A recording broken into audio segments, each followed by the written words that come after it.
tonight's Denver 7 Your Voice, we are following up on our conversations in the Dougco town of Parker. Several people, including the mayor, tell us expensive housing is one of the community's biggest challenges.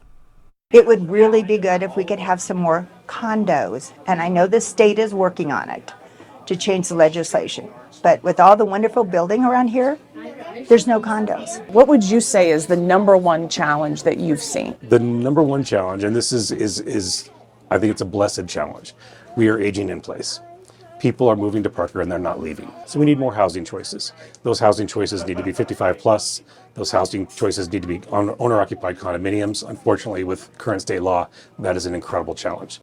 Well, Denver 7's Jacqueline Allen, as you saw there, listening to your concerns, looking at the reasons condos aren't being built in Parker and what the town's trying to do to change that. The missing middle. I'm here in Parker, and when I was talking to people, I kept hearing the same thing. Housing is so expensive. We need more condos like these. But when I started digging into the issue, I found out it's complicated.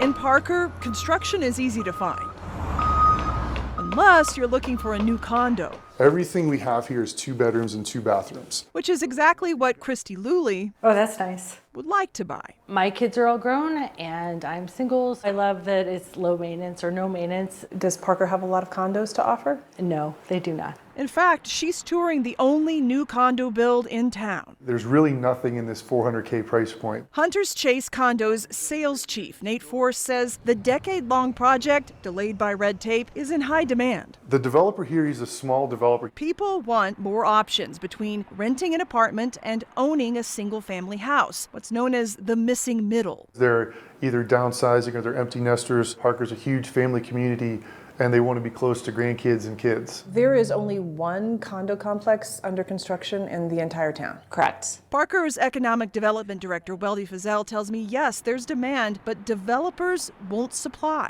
It's very expensive. You have insurance costs, insurance risk. You have construction costs that have not stabilized. And then you have the construction defects law in Colorado, which contributes to all of that in some way. That law, known as SEDARA, was meant to protect homeowners from shoddy construction. But builders and Parker leaders say it made the risk of lawsuits too high. Let's try fixing construction defects to make it friendly for everybody, and let's see what the market does without the government. While that may sound like a solution, these aren't frivolous lawsuits. Attorney Chad Johnson represents homeowners and HOAs suing for defective construction and points to research showing consumer protections aren't the reason for the lack of condos. There are many reasons why condos are not being built across Colorado, including rising interest rates, rising costs of both construction and labor. And we recognize that part of that American dream is owning a home or owning a condo or townhome.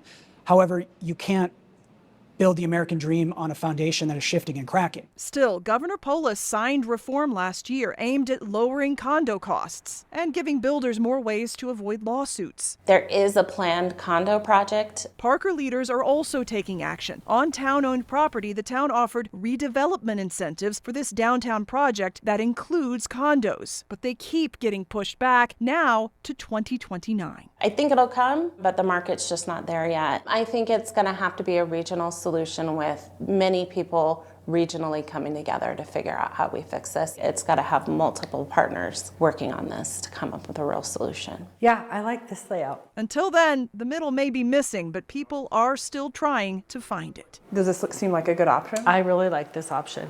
Yeah, 100%. In Parker, Jacqueline Allen for Denver 7 Your Voice. Denver 7 is committed to sharing your voice. If you have a story you'd like Jacqueline to look into, you can scan that QR code on your screen for ways to connect with her. You can also send her an email directly at jacqueline.allen@denver7.com.